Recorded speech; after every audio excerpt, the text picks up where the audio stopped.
Hello guys, welcome back to my YouTube channel.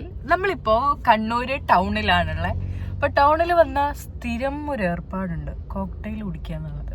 അപ്പം നമ്മൾ cocktail കുടിച്ചിട്ട് ടെപ്പ് ചെയ്ത് വരാം.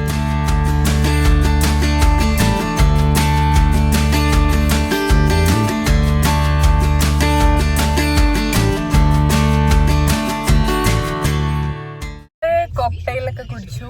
ഇനി നമ്മള് സ്റ്റുഡിയോയിൽ പോവാണ് ഗൈസ്, അല്ലേ? സ്റ്റുഡിയോയിൽ പോവാണ്.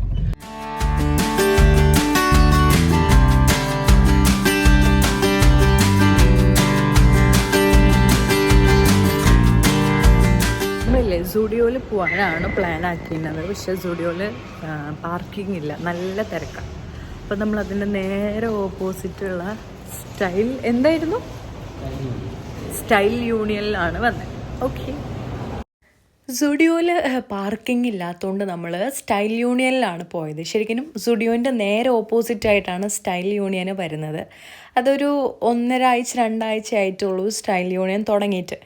പക്ഷേ ഞാൻ ഡ്രസ്സൊക്കെ എടുത്ത്, പക്ഷേ എന്നെ അവിടെ ഏറ്റവും കൂടുതൽ എന്നെ അട്രാക്റ്റ് ചെയ്ത കാര്യം എന്ന് പറഞ്ഞാൽ അവിടുത്തെ ബാഗ്സ്, അതുപോലെ തന്നെ ജ്വല്ലറീസ്. വിഷു ഒക്കെ ആവാറായില്ല, അപ്പം നല്ല നല്ല ജുംക്കയൊക്കെ നോക്കുന്നുണ്ട്, ഇയറിങ്സ് ഒക്കെ നോക്കുന്നുണ്ടെങ്കിൽ ഇത് നല്ലൊരു ഓപ്ഷനാണ്.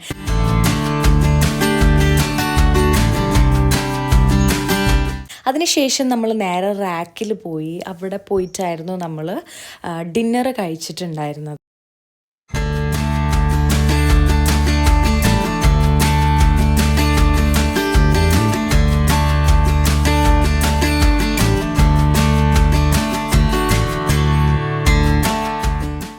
അത് കഴിഞ്ഞ് നമ്മൾ നേരെ പയ്യാമ്പലം ബീച്ചിൽ പോയി. നൈറ്റ് ബീച്ച് ഭയങ്കര വൈബാണ്. പിന്നെ കുറേ ഫാമിലിയൊക്കെ ഉണ്ടാവും ആ ഒരു സമയമാകുമ്പോൾ. അല്ലേ, കുറേ നേരമായിട്ട് ഇങ്ങനെ നടക്കുകയാണ്.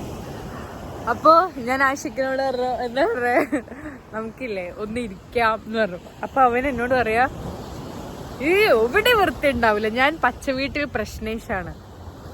ഓരോരുത്തർ ഇൻഫ്ലുവൻസ് ചെയ്യുന്ന രീതിയായി നടക്കണ്ട. നമ്മളിങ്ങനെ കുറേ നേരമായിട്ട് നടക്കുക, എവിടെ ഇരിക്കാതെ.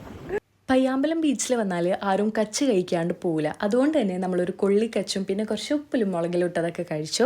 അതിനുശേഷം നമ്മൾ ബേഫോർ എക്സ്പ്രസ്സിൽ പോയിട്ട് അവന് സോഡ സർബത്തും ഞാൻ ലൈം സോഡയും കൂടെ ഓർഡർ ചെയ്ത് അത് കുടിച്ചു.